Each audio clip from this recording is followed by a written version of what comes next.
តើមានអ្វីកើតឡើងនៅពេលស្លាប់ដើម្បីឲ្យយល់ថាតើមានអ្វីកើតឡើងនៅពេលស្លាប់នោះយើងត្រូវយល់ជាមុនសិនថាតើអ្វីទៅសេចក្តីស្លាប់សេចក្តីស្លាប់គឺដូចជាផ្លូវបត់មួយនៅក្នុងទន្លេនៃវដ្តសង្សារសេចក្តីស្លាប់ហាក់ដូចជាទីបញ្ចប់នៃដំណើរហូរទៅរបស់វដ្តសង្សារហើយវាពិតជាចប់ដូច្នេះមែនបើនិយាយពីព្រះអរហន្តឬព្រះពុទ្ធដែលជាអ្នកបានរួចរដោះពេញបរិបូរណ៍ប៉ុន្តែចំពោះមនុស្សធម្មតាដំណើរហូរទៅនៃវដ្តសង្សារនេះនៅតែហូរបន្តទៅទៀតទោះបីក្រោយពេលស្លាប់ក៏ដោយសេចក្តីស្លាប់បញ្ចប់សកម្មភាពរបស់ជីវិតមួយហើយពេលបន្ទាប់ក៏ចាប់ផ្ដើមឡើងសម្រាប់ជីវិតមួយថ្មីទៀតមួយផ្នែកគឺជាពេលចុងបង្អស់នៃជីវិតនេះមួយផ្នែកទៀតគឺជាពេលដំបូងបង្អស់នៃជីវិតបន្ទាប់សេចក្តីស្លាប់ដូចជាព្រះអាទិត្យដែលលិចហើយរះភ្លាមឡើងវិញដោយគ្មានភាពងងឹតនៅពេលចន្លោះនោះឡើយឬមួយដូចជាការបញ្ចប់ចម្ពោះមួយនៅក្នុងសៀវភៅវដ្តសង្សារហើយចម្ពោះមួយទៀតនៃជីវិតក៏ចាប់ផ្ដើមឡើងនៅពេលជាបន្ទាប់នោះទោះបីគេមិនអាចរកអ្វីមកប្រៀបធៀបបានជាមួយដំណើរការពិតប្រាកដក៏ដោយក៏គេអាចនិយាយបានថាដំណើរហូរទៅនៃវដ្តសង្សារគឺដូចជារថភ្លើងមួយដែលបើកបរនៅលើផ្លូវដែកនៅពេលដែលទៅដល់ស្ថានីយនៃសេចក្តីស្លាប់រថភ្លើងបងអង់លបឿនមួយរយៈពេលរួចហើយក៏បន្តលបឿនដដែលតទៅទៀតរថភ្លើងមិនឈប់នៅស្ថានីយទេសូម្បីតែមួយរយៈពេលក៏ឥតអង្គឺមានដែរចំពោះអ្នកដែលមិនមែនជាព្រះអរហន្តដំណាក់នៃសេចក្តីស្លាប់មិនមែនជាដំណាក់ចុងបង្អស់ទេតែជាផ្លូវបំបែកមួយដែលមានផ្លូវផ្សេងទៀតចំនួន31បែកចេញពីនោះកាលណាវាទៅដល់ដំណាក់ភ្លាមរថភ្លើងត្រូវបើកចូលទៅផ្លូវណាមួយក្នុងចំណោមផ្លូវទាំង31នោះរួចក៏បន្តដំណើរទៅទៀតរថភ្លើងយ៉ាងលឿននៃវដ្តសង្សារនេះមានអគិសនីរបស់សង្ខារនៃកម្មចាស់ជាប្រេងឥន្ធនៈសម្រាប់ជួយបន្តដំណើរទៅទៀតពីដំណាក់មួយទៅដំណាក់មួយនៅលើផ្លូវណាមួយដោយគ្មានឈប់ឈរការផ្លាស់ប្ដូរផ្លូវដែកនេះកើតមានឡើងដោយឯងគឺដូចជាទឹកកករលាយទៅជាទឹកហើយទឹកត្រជាក់កកទៅជាទឹកកកវិញតាមច្បាប់ធម្មជាតិយ៉ាងណាមិញការតភ្ជាប់គ្នាពីជីវិតមួយទៅជីវិតមួយគឺមានច្បាប់ធម្មជាតិជាអ្នកដឹកនាំត្រួតត្រាដោយស្របទៅតាមច្បាប់នេះរដ្ឋភ្លើងមិនត្រឹមតែត្រូវផ្លាស់ប្ដូរផ្លូវដែកដោយឯងទេតែត្រូវធ្វើផ្លូវដែកបន្តទៅទៀតដោយខ្លួនឯងដែរចំពោះរដ្ឋភ្លើងវដ្តសង្សារនេះដំណាក់នៃសេចក្តីស្លាប់ដែលរដ្ឋភ្លើងត្រូវផ្លាស់ប្ដូរផ្លូវនោះជាការសំខាន់ណាស់នៅត្រង់ទីនេះជីវិតនៃជាតិនេះត្រូវបោះបង់ចោលនេះគេហៅថាចុតិការលិចបាត់សេចក្តីស្លាប់រូបកាយត្រូវស្លាប់ហើយភ្លាមមួយរំពេចនោះជីវិតបន្ទាប់ក៏ត្រូវចាប់ផ្ដើមឡើងនេះគេហៅថាបដិសន្ធិការចាប់បដិសន្ធិឬការចាប់ផ្ដើមជីវិតបន្ទាប់ពេលចាប់បដិសន្ធិជាលទ្ធផលរបស់ពេលស្លាប់ហើយពេលស្លាប់ជាអ្នកបង្កើតពេលចាប់បដិសន្ធិដោយហេតុថាពេលស្លាប់ម្ដងបង្កើតពេលចាប់បដិសន្ធិទៅទៀតសេចក្តីស្លាប់មិនមែនគ្រាន់តែស្លាប់ទេតែជាកំណើតផងដែរនៅត្រង់ផ្លូវបំបែកនេះជីវិតផ្លាស់ទៅជាស្លាប់ហើយសេចក្តីស្លាប់ផ្លាស់ទៅជាកំណើតដូច្នេះជីវិតនីមួយជាការរៀបចំមួយសម្រាប់សេចក្តីស្លាប់ជាបន្ទាប់បើគេជាអ្នកមានបញ្ញាញាណគេត្រូវប្រើជីវិតនេះឲ្យបានយ៉ាងប្រសើរបំផុតហើយរៀបចំសេចក្តីស្លាប់ឲ្យបានយ៉ាងល្អប្រសើរសេចក្តីស្លាប់ដែលប្រសើរបំផុតគឺសេចក្តីស្លាប់ជាចុងក្រោយបំផុតគឺសេចក្តីស្លាប់របស់ព្រះអរហន្តដែលមិនមែនជាផ្លូវបំបែកទេតែជាដំណាក់ចុងក្រោយបំផុតនៅត្រង់ទីនេះរដ្ឋភ្លើងមិនត្រូវមានផ្លូវដែលអាចបើកបរតទៅទៀតបានឡើយប៉ុន្តែទម្រាំនឹងបានទៅដល់ដំណាក់ចុងបំផុតនេះគេត្រូវធ្វើយ៉ាងណាដើម្បីឲ្យសេចក្តីស្លាប់បង្កើតកំណើតមួយល្អប្រសើរហើយបានទៅដល់ដំណាក់ចុងបំផុតជាបន្តទៅទៀតទាំងអស់នេះគឺអាស្រ័យទៅលើខ្លួនឯងលើការខំប្រឹងប្រែងផ្ទាល់របស់យើងជាអ្នករចនាអនាគតផ្ទាល់ខ្លួន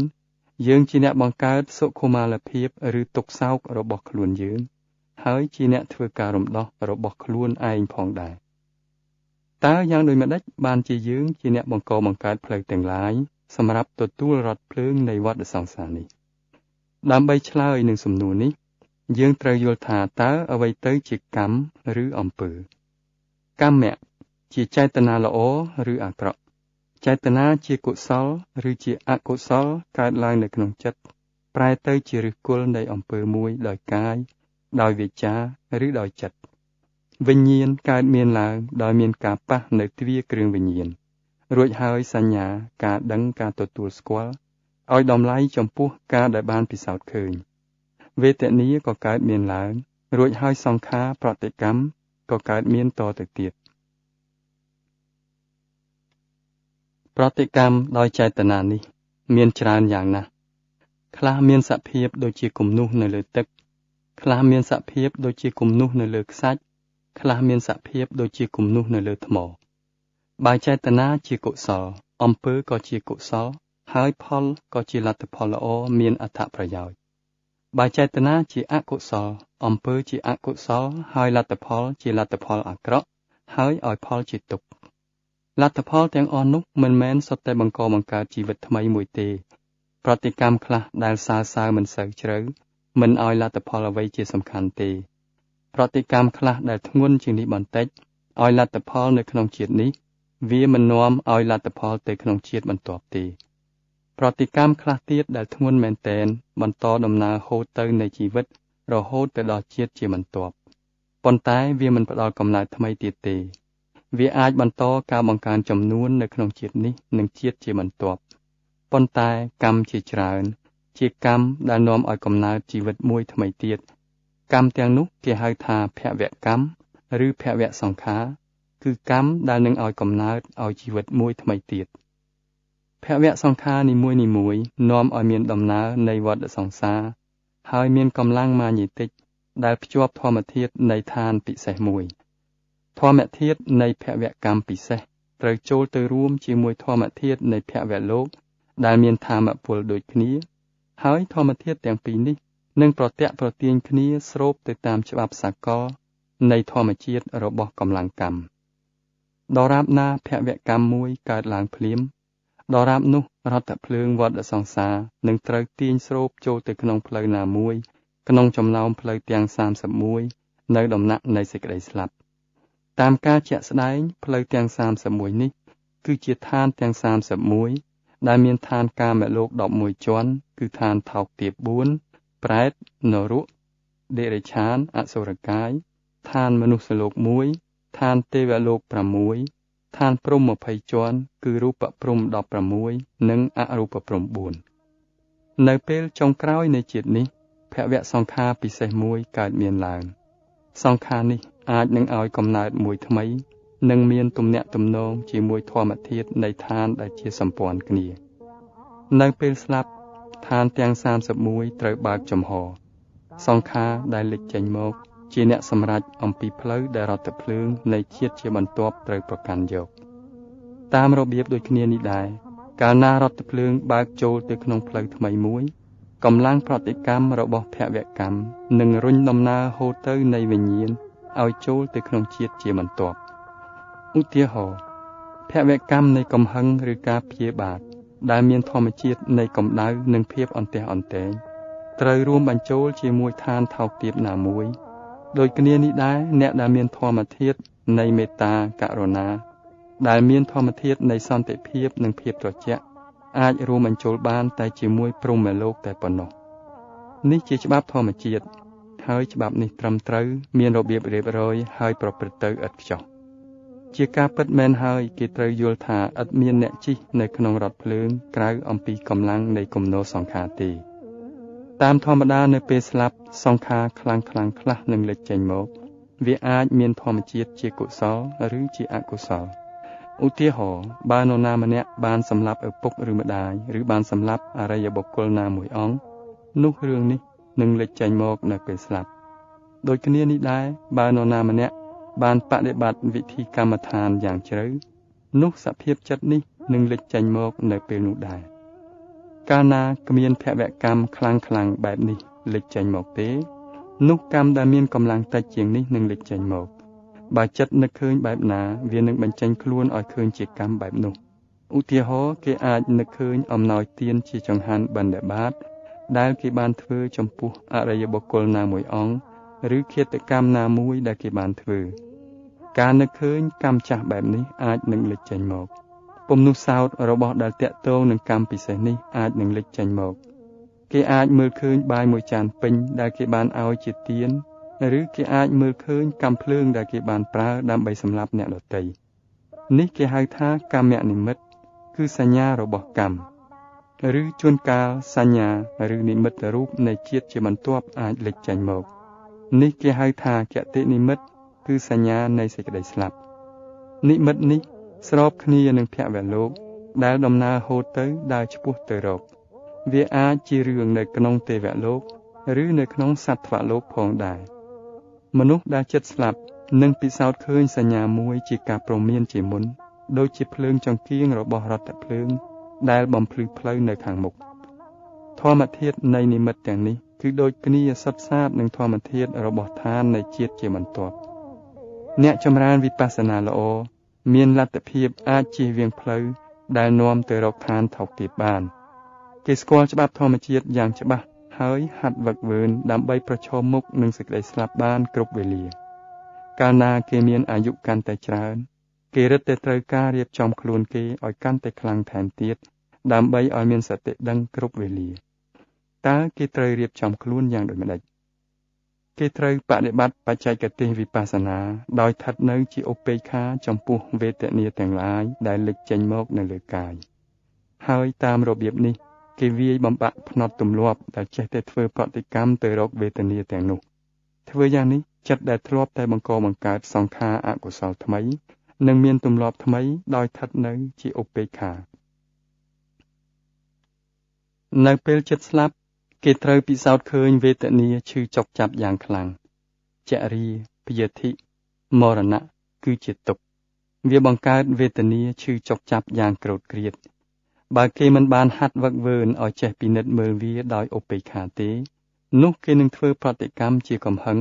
ជាការក្រេវក្រោធជាគំនិតព្យាបាទបង្កើតជាឱកាសមួយសម្រាប់ឲ្យធម្មធាតុនៃភវសង្ខារបែបដូចគ្នានេះលេចចេញមកប៉ុន្តែបើគេជាអ្នកបដិបត្តិវិបស្សនាបានរីកចម្រើននោះគេអាចជៀសវាងដោយមិនធ្វើប្រតិកម្មទៅរកវេទនាយ៉ាងឈឺចុកចាប់ទាំងនោះបានដោយរក្សាភាពឧបេក្ខានៅពេលចិត្តស្លាប់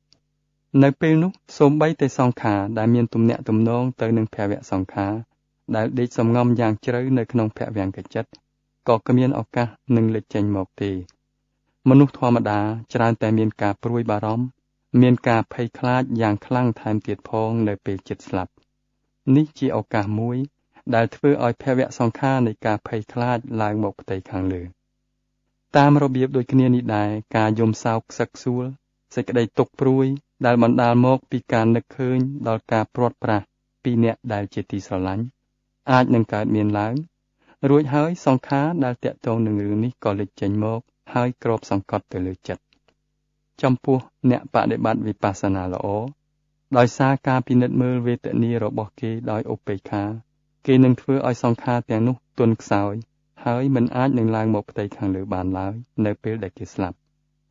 ការរៀបចំពិតប្រាកដគឺពង្រីកផ្នត់ទម្លាប់ពិនិត្យមើលវេទនានៅលើរូបកាយនិងនៅក្នុងចិត្តដោយឧបេក្ខាឲ្យបានជាប់ជានិច្ចនិងដោយមានការយល់អំពីភាពជាអនិច្ចំមិនទៀងនៅពេលស្លាប់ផ្នត់ទម្លាប់ឧបេក្ខាយ៉ាងមាំនេះនឹងលេចចេញមកដោយឯងហើយផ្លូវរថភ្លើងនៃជាតិនេះត្រូវតភ្ជាប់ជាមួយផ្លូវមួយដែលគេអាចបដិបត្តិវិបស្សនាបាននៅក្នុងជាតិថ្មីតាមរបៀបនេះគេអាចជួយខ្លួនគេមិនឲ្យទៅកើតក្នុងឋានថោកទាបហើយថែមទាំងបានជួយខ្លួនគេឲ្យទៅដល់ឋានខ្ពង់ខ្ពស់ណាមួយថែមទៀតផងជំហាននេះជាជំហានសំខាន់ណាស់ព្រោះនៅក្នុងឋានថោកទាបគេមិនអាចចម្រើនវិបស្សនាបានទេនៅពេលចិត្តស្លាប់អ្នកចម្រើនវិបស្សនាដែលមានភ័ព្វវាសនាល្អមានញាតិមិត្តចិត្តខ្លួនអាចចម្រើនវិបស្សនាហើយបង្កើតធម្មធាតុនៃមេត្តាដែលជាធាតុមួយយ៉ាងប្រសើរជួយឲ្យគេស្លាប់ដោយសន្តិភាពអ្នកទាំងនេះនឹងជួយរក្សាធម្មធាតុល្អដែលគ្មានសេចក្តីសោកខ្សឹកខ្សួលនិងគ្មានទុក្ខព្រួយជួនកាលនៅពេលស្លាប់អ្នកដែលមិនមែនជាអ្នកចម្រើនកម្មដ្ឋាន អាចទៅកើតក្នុងឋានល្អដោយបានបំពេញភវសង្ខារជាកុសលដូចជាធ្វើទានរក្សាសិលឬបំពេញអំពើជាកុសលដទៃណាទៀតប៉ុន្តែការសម្រេចយ៉ាងប្រសើរដែលអ្នកតាំងសុបក្នុងវិបស្សនាអាចធ្វើគឺការដែលគេអាចបានទៅដល់ឋានមួយដែលគេនៅតែបន្តការបដិបត្តិវិបស្សនាបានតាមរបៀបនេះដោយការបន្ថយទំហំគំនោភវសង្ខារបន្តិចម្ដងគេអាចធ្វើឲ្យដំណើរនៅក្នុងវដ្តសង្សាររបស់គេចុះខ្លីទៅហើយបានទៅដល់គោលដៅយ៉ាងឆាប់រហ័សផងគេបានជួបព្រះធម៌នៅក្នុងជាតិនេះគឺដោយសារកុសលផលបុណ្យដែលគេបានបំពេញក្នុងអតីតកាលសូមលោកអ្នកប្រើជីវិតជាមនុស្សនេះឲ្យបានជោគជ័យជាទីបំផុតដោយបដិបត្តិវិបស្សនាដើម្បីកាលណាសេចក្តីស្លាប់ចូលមកដល់ឲ្យវាចូលមកដោយមានចិត្តជាឧបេក្ខាហើយនាំមកនៅសុខុមាលភាពក្នុងអនាគតកាលជាមួយផងសំណួរនិងចម្លើយតាក់ទងនឹងសេចក្តីស្លាប់សំណួរតើអ្នកបដិបត្តិវិបស្សនាត្រូវធ្វើយ៉ាងដូចម្តេចដើម្បីទប់ទល់នឹងទុក្ខព្រួយក្រោយពេលដែលមានអ្នកជាទីស្រឡាញ់ស្លាប់ចម្លើយលោក Goenka ទី1អ្នកបដិបត្តិវិបស្សនាត្រូវតែមានបញ្ញាញាណយល់ច្បាប់របស់ធម្មជាតិអ្នកស្លាប់គឺគេស្លាប់ទៅហើយគេមិនអាចត្រឡប់មកវិញបានទេទោះបីជាយើងខំយំសោកហើយខំបន់ស្រន់យ៉ាងណាក៏ដោយយើងទាំងអស់គ្នាសុទ្ធតែយល់ថាអ្នកស្លាប់គឺស្លាប់រហូតហើយប៉ុន្តែយើងមិនយល់ទេថានៅពេលដែលយើងនឹកទៅដល់អ្នកស្លាប់កាលណាយើងបង្កើតធម្មធាតុនៃសេចក្តីទុក្ខព្រួយឬធម្មធាតុនៃការយំសោកធម្មធាតុនឹងត្រូវទៅដល់មនុស្សជាទីស្រឡាញ់ដែលស្លាប់នោះទោះអ្នកនោះនៅដល់ទីឋានណាក៏ដោយអ្នកស្លាប់នឹងទទួលរងទុក្ខដោយសារធម្មធាតុនេះគ្មាននរណាម្នាក់ចង់ឲ្យអ្នកស្លាប់ជាទីស្រឡាញ់រងទុក្ខទេយើងតែងតែចង់ឲ្យអ្នកនោះបានសុខសប្បាយបានសន្តិភាពនិងបានរួចរដោះទោះអ្នកនោះស្ថិតនៅទីណាក៏ដោយប៉ុន្តែតាមការយំសោកគឺយើងបញ្ជូនធម្មធាតុដែលធ្វើឲ្យមនុស្សនោះរឹងរិតតែរងទុក្ខថែមទៀតតាមការពិតយើងធ្វើទុក្ខដល់មនុស្សដែលយើងចង់ឲ្យគេបានសុខសប្បាយទៅវិញទេលទ្ធផលអាក្រក់ទី2នៅពេលដែលយើងយំសោកយើងសាបព្រោះក្របពូជនៃសង្ខារទុក្ខព្រួយយើងប្រែទៅជារងទុក្ខយ៉ាងខ្លាំងហើយក្របពូជនៃទុក្ខនេះនឹងនាំមកនៅពេលអនាគតគ្មានអ្វីក្រៅអំពីទុក្ខឡើយធម្មជាតិមិនរវល់ថាតើការសាបព្រោះក្របពូជនេះមានហេតុត្រឹមត្រូវសមរម្យឬមិនសមរម្យទេ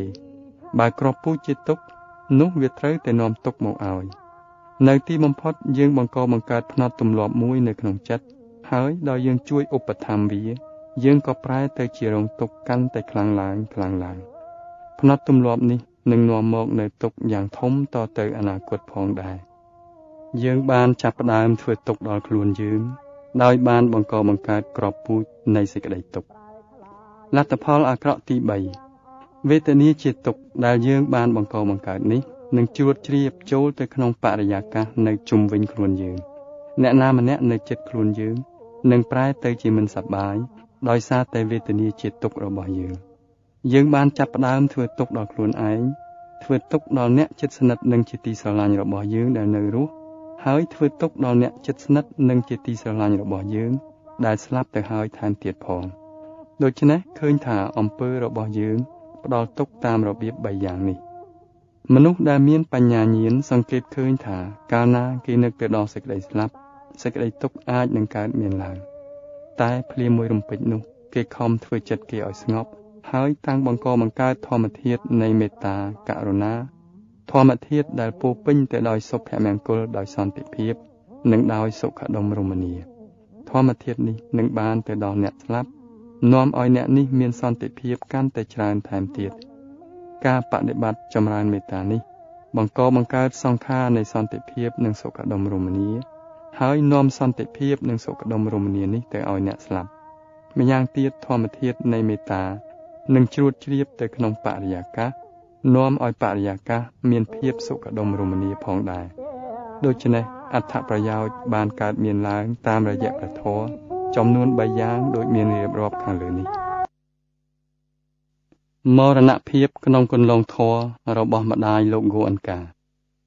នៅក្នុងឆ្នាំ1985មានសិស្សម្នាក់បានសួរលោក Goenka ថា តើនៅពេលស្លាប់គេអាចដឹងវេទនាបានឬទេដើម្បីឆ្លើយនឹងសំណួរនេះលោកហ្គោអានកាបាននិទានរឿងមួយស្ដីពីមរណភាពនៃម្ដាយចិញ្ចឹមរបស់លោកដូចតទៅហ្គោអានកាខ្ញុំជាកូនប្រុសម្នាក់ក្នុងចំណោមកូនប្រុសទាំង6កាលខ្ញុំនៅក្មេងខ្ចីនៅឡើយឪពុកមាម្ដាយមីងរបស់ខ្ញុំលោកទ្វាកាទូសនិងអ្នកស្រីរាមាទេវីហ្គោអានកាបានសុំខ្ញុំមកធ្វើជាកូនចិញ្ចឹមជាមួយកូនស្រីបង្កើតទាំង6នាក់របស់គាត់ម្ដាយចិញ្ចឹមខ្ញុំជាសិស្សយ៉ាងភក្តីរបស់លោកគ្រូខ្ញុំលោកសាយ៉ាគីអ៊ូបាឃីននៅឆ្នាំទី7នៃការបដិបត្តិវិបស្សនារបស់គាត់ក្រោមការដឹកនាំរបស់លោកអ៊ូបាឃីនគាត់បានរីកចម្រើនយ៉ាងខ្លាំងហើយលោកអ៊ូបាឃីនចូលចិត្តគាត់ណាស់តាមការដែលគេដឹងម្ដាយខ្ញុំជាសិស្សតែម្នាក់គត់ដែលបានស្លាប់នៅចំពោះមុខលោកសាយ៉ាគីអ៊ូបាឃីននៅឆ្នាំ1967ពេលដែលម្ដាយខ្ញុំមានអាយុប្រហែល70ឆ្នាំគ្រូពេទ្យបានរកឃើញថាគាត់មានជំងឺមហារីកនៅក្នុងថ្លើមយ៉ាងធ្ងន់ណាស់ទៅហើយយើងនៅក្នុងគ្រួសារមិនដឹងថាគាត់ឈឺប៉ុន្មានឆ្នាំមកហើយទេពីព្រោះគាត់មិនដែលត្អូញត្អែអ្វីទាល់តែសោះគឺទាល់តែប្រហែល1អាទិត្យមុនគាត់ស្លាប់ទើបគាត់និយាយយ៉ាងធម្មតាអំពីការឈឺចាប់នៅក្នុងថ្លើមរបស់គាត់នោះនៅពេលដែលប្រពន្ធខ្ញុំសួរគាត់អំពីការឈឺចាប់របស់គាត់បានឆ្លើយថាគាត់មានការឈឺចាប់ដូចជាពេលគេសម្រាលកូនអញ្ចឹងខុសគ្នាតែត្រង់ថាគាត់ឈឺគ្មានពេលស្រាកតែប៉ុណ្ណោះក្នុងរយៈពេល7ឆ្នាំមុនគាត់ស្លាប់គាត់បានចម្រើនកម្មដ្ឋានដោយហ្មត់ចត់ល្អណាស់គាត់អញ្ជើញទៅមជ្ឈមណ្ឌលកម្មដ្ឋានគ្រប់ពេលដែលមានធម៌សិក្សាទោះបីធម៌សិក្សា10ថ្ងៃ1ខែឬប៉ុន្មានថ្ងៃក៏ដោយបង្វិចខោអាវរបស់គាត់មានជាប់បម្រុងជានិច្ចគាត់មានធ្វើធម៌សិក្សាផ្ទាល់ខ្លួននៅផ្ទះផងដែរទោះបីគាត់កើតក្នុងចំណោមអ្នកមានជំនឿភក្តីក៏ដោយក៏គាត់លែងយកចិត្តទុកដាក់នឹងពិធីបុណ្យឬពិធីសាសនាអ្វីទៀតហើយគាត់បានបោះបង់ចោលពិធីទាំងនោះអស់ហើយ7ថ្ងៃក្រោយពេលដែលគ្រូពេទ្យបានរកឃើញថាគាត់មានជំងឺមហារីករហូតដល់ពេលស្លាប់គាត់មិនអនុញ្ញាតឲ្យនរណានិយាយអំពីជំងឺគាត់ជាមួយគាត់ឡើយគាត់បានបង្គាប់យ៉ាងតឹងរ៉ឹងថាទាល់តែអ្នកចម្រើនវិបស្សនាទើបអាចចូលទៅកាន់បន្ទប់គាត់បានហើយចូលទៅដើម្បីគ្រាន់តែចម្រើនកម្មដ្ឋានតែប៉ុណ្ណោះគេអាចចម្រើនកន្លះម៉ោង1ម៉ោងឬលើសពីនេះរួចហើយត្រូវចេញទៅវិញដោយស្ងៀមស្ងាត់នៅក្នុងសហគមន៍ហិណ្ឌូយើងគេមានទំនៀមទម្លាប់ថាមិត្តភ័ក្តិរបស់អ្នកជិតស្លាប់ត្រូវចូលទៅក្នុងផ្ទះដើម្បីគោរពអ្នកជិតស្លាប់នេះម្ដាយខ្ញុំជាអ្នកមានប្រជាប្រិយភាពណាស់នៅក្នុងសហគមន៍ហិណ្ឌូហើយមានមនុស្សជាច្រើនមានបំណងចង់ចូលទៅសួរសុខទុក្ខគាត់នៅពេលដែលគាត់មានជំងឺជាអវសាននេះចំពោះអ្នកដែលមិនមែនជាអ្នកចម្រើនកម្មដ្ឋានគាត់បានបញ្ជាថាឲ្យចូលមកបានតែមិនត្រូវចូលទៅក្នុងបន្ទប់ទេត្រូវគ្រាន់តែអង្គុយដោយស្ងៀមស្ងាត់នៅខាងក្រៅទ្វារវាំងននតែប៉ុណ្ណោះម្ដាយខ្ញុំមិនត្រូវការព្យាបាលទេតែក្នុងឋានៈជាកូនខ្ញុំត្រូវតែរៀបចំឲ្យមានការព្យាបាលជូនគាត់រៀងរាល់ថ្ងៃគ្រូពេទ្យប្រចាំគ្រួសារឬគ្រូពេទ្យពិសេសតែងតែមកពិនិត្យមើលគាត់កាលណាគេសួរអំពីការឈឺចាប់របស់គាត់ឆ្លើយថាមែនហើយវាមានការឈឺចាប់មែនតែធ្វើម៉េចនេះជាអនិច្ចាអនិច្ចាសេចក្តីមិនទៀងតាមភាសាភូមាគាត់មិនយកចិត្តទុកដាក់នឹងការឈឺចាប់របស់គាត់ទេនៅព្រឹកមួយនោះគ្រូពេទ្យពិសេសមានការព្រួយបារម្ភដោយការឈឺចាប់នេះដែលនាំឲ្យគាត់សម្រានមិនលក់នៅពេលដែលលោកគ្រូពេទ្យសួរគាត់ថាតើអ្នកស្រីសម្រានលក់ស្រួលបួលឬទេយប់មិញនេះគាត់ក៏ឆ្លើយតបថាទេខ្ញុំមិនបានដេកទេលោកគ្រូពេទ្យក៏សរសេរសម្បត្តិបញ្ញត្តិថ្នាំសម្រាប់ឲ្យដេកលក់ដែលគាត់បានលេបនៅពេលយប់នោះដល់ស្អែកឡើងគ្រូពេទ្យបានអញ្ជើញមកទៀតហើយសួរគាត់ថាតើអ្នកស្រីបានសម្រានលក់ឬទេគាត់ឆ្លើយតបថាទេនៅថ្ងៃទី3គេសួរគាត់ទៀតគាត់ក៏ឆ្លើយពាក្យដដែលថាគាត់ដេកមិនលក់ទេទោះបីគាត់មិនត្អូញត្អែអ្វីក៏ដោយក៏គ្រូពេទ្យមានការព្រួយបារម្ភណាស់ព្រោះថាបានជាគាត់សម្រានមិនលក់គឺច្បាស់ជាមកពីគាត់មានការឈឺចាប់ខ្លាំងណាស់ហើយនៅពេលនោះដោយមកពីការផលិតជាតិថ្នាំមានការខ្វះខាតលោកគ្រូពេទ្យក៏សរសេរសម្បត្តិឲ្យទិញថ្នាំ3មុខជំនួសគ្នា សម្រាប់លេបថ្នាំណាមួយក៏បានគេទិញបានថ្នាំទាំង3មុខនេះដែលសុទ្ធតែជាថ្នាំខ្លាំងហើយដោយការភ័ន្តច្រឡំម្ដាយខ្ញុំក៏ពិសាថ្នាំទាំង3មុខនេះជាមួយគ្នាក្នុងពេលនោះទៅនៅពេលព្រឹកស្អែកឡើងម្ដាយខ្ញុំបាននិយាយថាគាត់គ្រាន់តែធ្ងន់ត្របកភ្នែកតែគាត់មិនបានសម្រានពេញមួយយប់នៅពេលនោះខ្ញុំក៏នឹកឃើញថាលោកគ្រូពេទ្យមិនយល់រឿងនេះទេចំពោះអ្នកវិបស្សនាការទទួលទានដំណេកមិនជាការសំខាន់ទេជាពិសេសចំពោះមនុស្សចិត្តស្លាប់ទោះបីមានថ្នាំសម្រាប់ជួយរងាប់ចិត្តក៏ដោយក៏ការបដិញ្ញាចិត្តយ៉ាងដាច់ខាតរបស់ម្ដាយខ្ញុំបានធ្វើឲ្យគាត់នៅមានភាពវាងវៃជានិច្ចគាត់បានបដិបត្តិការចម្រើនវិបស្សនាគ្រប់វេលាខ្ញុំបានពន្យល់ប្រាប់គ្រូពេទ្យថាថ្នាំដែលធ្វើឲ្យដេកលក់នេះគ្មានប្រសិទ្ធភាពដល់ម្ដាយខ្ញុំទេតែលោកគ្រូពេទ្យមិនយល់ក៏បាននិយាយប្រាប់ខ្ញុំវិញថាខ្ញុំបានជូនថ្នាំដល់គាត់តែថ្នាំនេះនៅតែមិនអាចជួយឲ្យគាត់សម្រានលក់ទៀតនេះមានន័យថាគាត់មានការឈឺចាប់ខ្លាំងណាស់ខ្ញុំក៏និយាយថាមិនមែនការឈឺចាប់ទេដែលធ្វើឲ្យគាត់នៅភ្ញាក់ដឹងខ្លួននោះគឺវិបស្សនាទេដែលធ្វើឲ្យគាត់នៅមានសតិដឹងចំពោះវេទនារបស់គាត់នៅពេលដែលយើងដើរចេញពីបន្ទប់គ្រូពេទ្យបាននិយាយថាចំពោះម្ដាយរបស់លោកនេះគឺមានអ្វីពិសេសណាស់នៅជិតផ្ទះនេះមានស្ត្រីម្នាក់អាយុប្រហែលគាត់មានជំងឺមហារីកនៅថ្លើមដូចគាត់ដែរស្ត្រីនោះមានភាពយ៉ាងសែនវេទនាហើយស្រែកធ្ងោយ៉ាងខ្លាំងនឹងការឈឺចាប់យើងមិនអាចលួងលោមគាត់បានឡើយយើងមានសេចក្តីអាណិតអាសូរគាត់ណាស់ដោយឃើញគាត់នៅក្នុងស្ថានភាពបែបនេះរីឯម្ដាយលោកវិញកាលណាយើងចូលទៅគាត់គ្រាន់តែញញឹមប៉ុណ្ណោះនៅយប់ដែលគាត់ទទួលអនិច្ចកម្មសមាជិកនៃគ្រួសារខ្លះបាននៅចម្រើនកម្មដ្ឋានជាមួយគាត់នៅពេលជិតអធ្រាត្រម៉ោង11យប់គាត់និយាយប្រាប់យើងថាយប់ណាស់ហើយអ្នកទាំងអស់គ្នាត្រូវទៅសម្រាកចុះប្រហែលពាក់កណ្ដាលអធ្រាត្រគ្រូពេទ្យដែលថែទាំគាត់បានសង្កេតឃើញថាអស់មានជីពចរនៅដៃគាត់ទៀតហើយនាងពេទ្យមានការព្រួយបារម្ភហើយដោយគិតថាសេចក្តីស្លាប់នឹងខិតជិតមកដល់ហើយនាងក៏សួរម្ដាយខ្ញុំថាតើខ្ញុំត្រូវដាស់កូនចៅរបស់លោកស្រីឬយ៉ាងដូចម្ដេចម្ដាយខ្ញុំក៏ឆ្លើយថាទេវេលារបស់ខ្ញុំមិនទាន់មកដល់នៅឡើយទេកាលណាពេលមកដល់ខ្ញុំនឹងប្រាប់នាង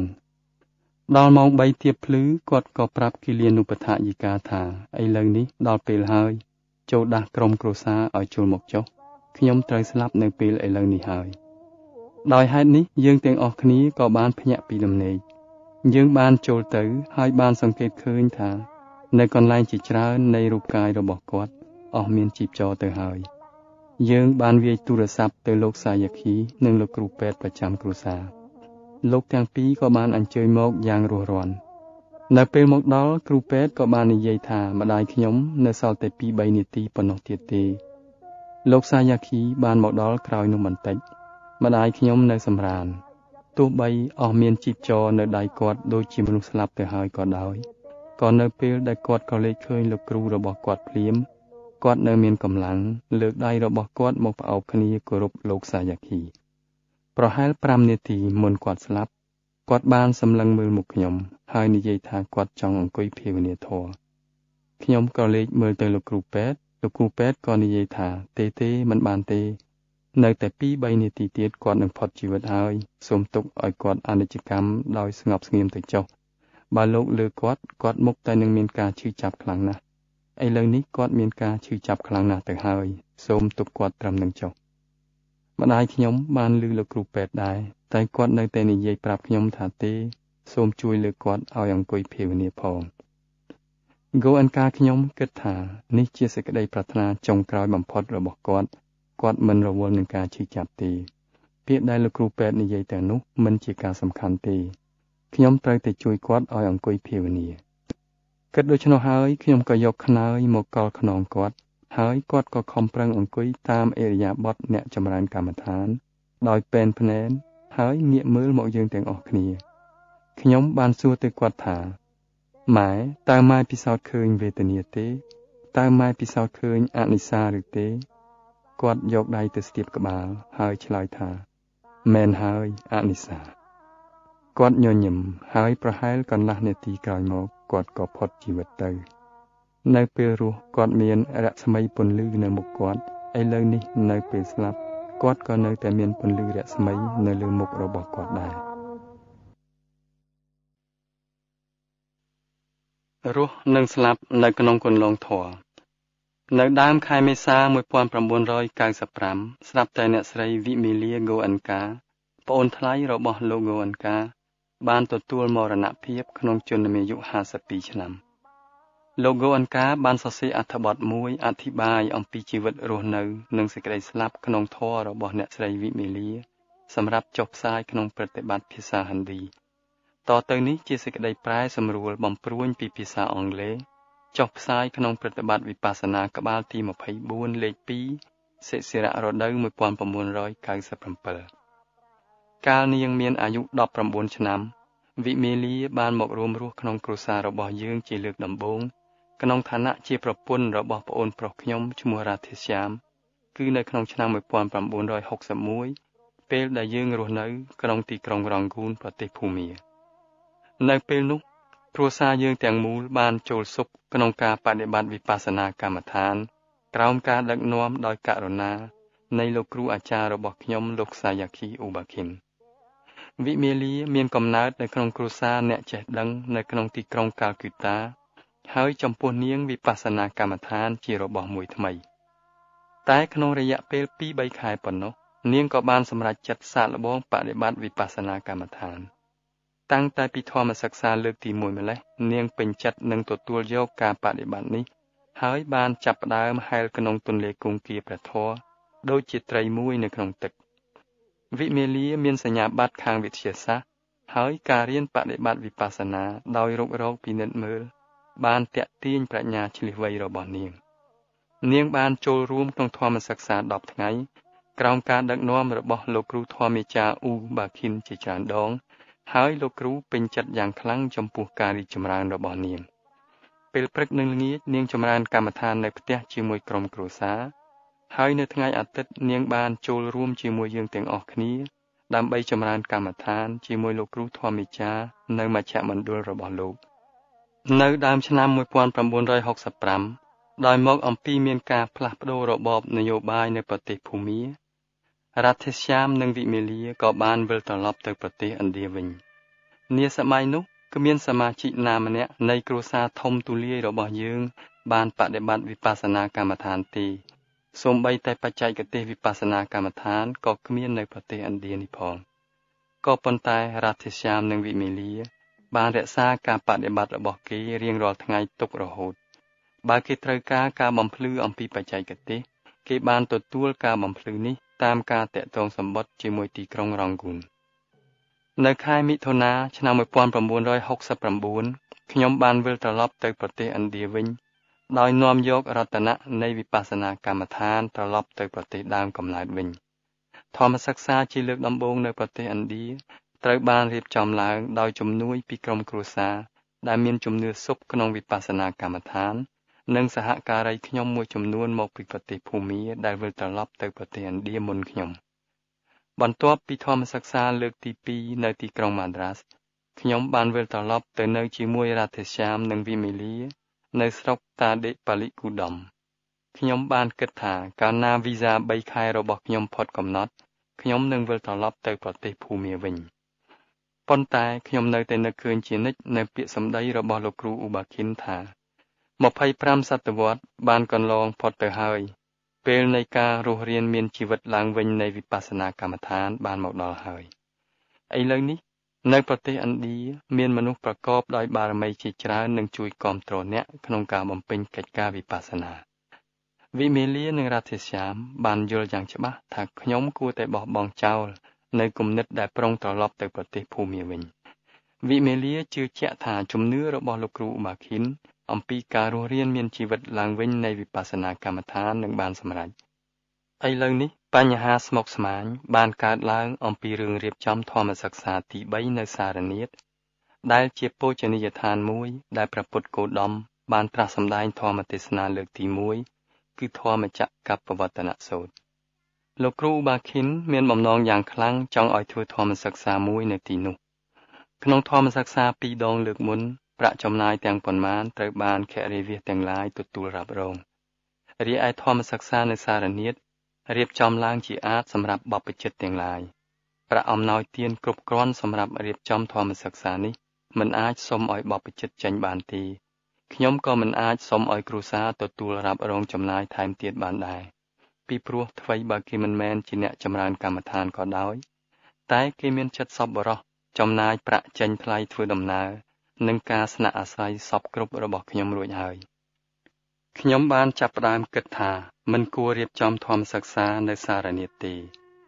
នៅពេលនោះគំនិតមួយបានកើតឡើងនៅក្នុងចិត្តថាមិនក៏ខ្ញុំចាំបាច់ទៅរកអ្នកណាមកដោះស្រាយព្រះធម៌នឹងដោះស្រាយបញ្ហានេះខ្ញុំគ្រាន់តែជាភាគមួយប៉ុណ្ណោះបើវិបស្សនាកម្មដ្ឋានត្រូវបានតាំងស៊ុបជាថ្មីឡើងវិញនៅប្រទេសឥណ្ឌាដំណោះស្រាយខ្លះនឹងលេចចេញមកដោយឯងដោយបានធូរចិត្តក្នុងរឿងកង្វល់នេះខ្ញុំក៏ចាប់ផ្ដើមរៀបចំអីវ៉ាន់ដោយចិត្តស្ងប់សម្រាប់ធ្វើដំណើរនៅពេលឆាប់ៗនេះ2-3ម៉ោងក្រោយមករថយន្តឈ្នួលមួយបានមកដល់មុខផ្ទះដើម្បីដឹកនាំខ្ញុំទៅស្ថានីយ៍រថភ្លើងរំពេចនោះវិមេលាក៏បានមកដល់ដែរដើម្បីសម្ដែងការគោរពរបស់ខ្លួនដោយសុភាពនាងបានហុចរបស់អ្វីមួយខ្ចប់ក្នុងកូនកន្សែងដៃមកឲ្យខ្ញុំមានប្រាក់កាក់ 2-3 ធ្លាក់ចេញពីនោះមកប្រហែលជាចាប់តាំងពីពេលដែលបានត្រឡប់មកប្រទេសឥណ្ឌាវិញរៀងរាល់ខែនាងបានដកប្រាក់ខ្លះចេញអំពីប្រាក់សម្រាប់ចាយវាយក្នុងផ្ទះ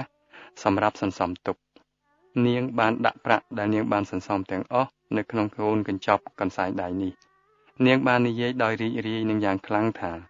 លោកបងប្រាក់នេះអាចជាជំនួយដល់ការដឹកនាំធម៌សិក្សារបស់លោកបងទៅអនាគតតើគំនិតដ៏ល្អនេះបានកើតឡើងនៅក្នុងចិត្តនាងយ៉ាងដូចម្តេចខ្ញុំមិនដែលបាននិយាយអំពីការព្រួយបារម្ភរបស់ខ្ញុំក្នុងរឿងលុយកាក់ប្រាប់នរណាម្នាក់ឡើយនេះគឺប្រកាសជាព្រះធម៌ហើយដែលបានធ្វើឲ្យរឿងនេះកើតឡើងខ្ញុំបានដឹងច្បាស់ថានៅពេលនោះសមាជិកគ្រប់រូបនៃគ្រួសារបានទទួលប្រាក់កាសតិចបំផុតល្មមគ្រប់គ្រាន់ទប់ទល់នឹងការចំណាយក្នុងការត្រូវការចាំបាច់ប្រចាំថ្ងៃតែប៉ុណ្ណោះប៉ុន្តែសូម្បីក្នុងទឹកប្រាក់តិចតួចស្រួចស្ដាងនេះក៏ដោយក៏នាងអាចលៃលកយ៉ាងប្រញាប់សន្សំទុកបានសម្រាប់ដើម្បីបម្រើព្រះធម៌ដែរទោះបីខ្ញុំបានប្រកែកយ៉ាងណាក៏ដោយក៏នាងនៅតែនិយាយដដែលសូមឲ្យខ្ញុំទទួលរួចហើយនាងក៏យកកញ្ចប់នេះដាក់ក្នុងអីវ៉ាន់ខ្ញុំទៅមិនត្រឹមតែបេះដូងខ្ញុំប៉ុណ្ណោះទេភ្នែករបស់ខ្ញុំក៏ពោពេញទៅដោយសេចក្តីរីករាយដែរសូម្បីតែសពថ្ងៃនេះក៏ដោយកាលណាខ្ញុំនឹកឃើញរឿងនេះឡើងបេះដូងនិងចិត្តរបស់ខ្ញុំពោពេញទៅដោយមុទិតាហើយខ្ញុំមានមនោសញ្ចេតនាអនុមោទនាសាធុសាធុសាធុការធ្វើដំណើរនេះបានប្រកបដោយជោគជ័យខ្ញុំបានត្រឡប់មកផ្ទះរាធេស្យាមនិងវិមេលាវិញក្រោយពីបានដឹកនាំធម្មសិក្សាទី3និងទី4នៅសារនាតនិងកាល់គីតាមកធម្មសិក្សាមួយទៀតត្រូវបានរៀបចំឡើងនៅក្នុងរោងចក្រគ្រួសារនៅតាដេប៉ាលីគូដំវិមេលាបានថតធម្មទេសនាពេលល្ងាចទាំងអស់ហើយបានសរសេរចម្លងចេញមកដោយដៃយ៉ាងប្រុងប្រយ័ត្ននៅគ្រប់ធម្មទេសនាទាំងអស់កិច្ចការនេះត្រូវការព្យាយាមខ្លាំងណាស់ប៉ុន្តែនាងបាននិយាយថាការស្ដាប់ខ្សែអត្ថទាំងឡាយនោះបាននាំនាងឲ្យចូលទៅក្នុងគន្លងព្រះធម៌ហើយកិច្ចការនេះជាសេចក្តីរីករាយមួយមិនមែនជាបន្ទុកទេក្នុងប៉ុន្មានឆ្នាំចុងក្រោយនេះរាធេស្យាមនិងវិមេលាបានបម្រើព្រះធម៌ក្នុងឋានៈជាគ្រូជំនួយច្បងនិងជាអ្នករៀបចំបោះពុម្ពសៀវភៅធម៌នៅក្នុងឆ្នាំ1995វិមេលាបានទទួលរៀបចំបោះពុម្ពធម្មទេសនា5របស់ខ្ញុំជាភាសាហិណ្ឌីហើយនាងបានធ្វើចប់សពគ្រប់នៅថ្ងៃទី1ខែមេសាស្អែកឡើងវិមេលានិងរាធេស្យាមត្រូវទៅដឹកនាំធម្មសិក្សាមួយថ្ងៃនៅទីក្រុងប៊ុំបេក្រោយពីបានដឹកនាំវិបស្សនានាថ្ងៃរសៀលរួចហើយនាងបានចាប់ផ្ដើមមិនស្រួលខ្លួនហើយបានសុំរាធេស្យាមឲ្យនាំនាងយកទៅផ្ទះពេលទៅដល់ផ្ទះនាងក៏បានអង្វរសុំឲ្យប្តីត្រឡប់ទៅបញ្ចប់ការដឹកនាំធម៌សិក្សាវិញនាងបានបដិញ្ញាចិត្តប្រឈមមុខតទល់នឹងការមិនស្រួលខ្លួនរបស់នាងតែម្នាក់ឯងពេលដែលរាធេស្យាមត្រឡប់មកដល់ផ្ទះវិញក្រោយពីបានដឹកនាំធម៌សិក្សារួចហើយនាងបានទទួលអនិច្ចកម្មនៅលើគ្រែទៅហើយនាងមិនបានហៅអ្នកណាម្នាក់ឲ្យជួយនាងទេហើយបានទទួលមរណភាពដោយស្ងប់ស្ងាត់តែម្នាក់ឯងវិមេលាកើតរោគហឺតមួយរយៈពេលមកហើយនាងធ្លាប់បាននិយាយថាជំងឺរបស់នាងជាគ្រូអាចារ្យមួយយ៉ាងឆ្នើមទំនងជានៅចិត្តទីបញ្ចប់ រោគហឺតរបស់នាងមានភាពធ្ងន់ឡើងថែមទៀតនាងអាចវាយទូរស័ព្ទហៅរកសមាជិកគ្រួសារឯទៀតបានប៉ុន្តែប្រហែលជាអ្នកជឿស៊ប់ក្នុងព្រះធម៌ដ៏ឆ្នើមនេះបានយល់ថាការទទួលមរណភាពដោយមានសតិដឹងនិងរក្សាភាពឧបេក្ខាប្រសើរជាងការហៅរកជំនួយក្នុងភាពជ្រួលច្របល់កាលណាសិស្សប្រឈមមុខតទួលនឹងការឈឺចុកចាប់ខ្លាំងពេកនៅពេលចម្រើនកម្មដ្ឋានយើងច្រើនតែទូន្មានឲ្យគេពិនិត្យមើលវេទនាផ្សេងនៅត្រង់បាតដៃពិនិត្យមើលវាដោយឥតលំអៀងប្រកបដោយចិត្តស្ងប់ស្ងាត់វិមេលាបានបង្រៀនរបៀបនេះដល់សិស្សទាំងឡាយរបស់នាងហើយបានបដិបត្តិតាមអ្វីៗដែលនាងបានបង្រៀនគេបាតដៃទាំងពីរនៃសាកសពផ្ងាស្រទៀងដូចជាគេបានផ្ងានៅពេលដែលគេចម្រើនកម្មដ្ឋានពិនិត្យមើលវេទនាផ្សេងនៅត្រង់បាតដៃអញ្ចឹងពន្លឺនៃសន្តិភាពនៅលើមុខរបស់នាងជារបស់មួយប្លែកមិនមែនធម្មតាទេគឺវាច្បាស់ណាស់ហើយថានៅពេលដែលចម្រើនកម្មដ្ឋានបែបនេះនាងបានសម្ដែងស្វាគមន៍ចំពោះសេចក្តីស្លាប់របស់នាងដោយឧបេក្ខាចប់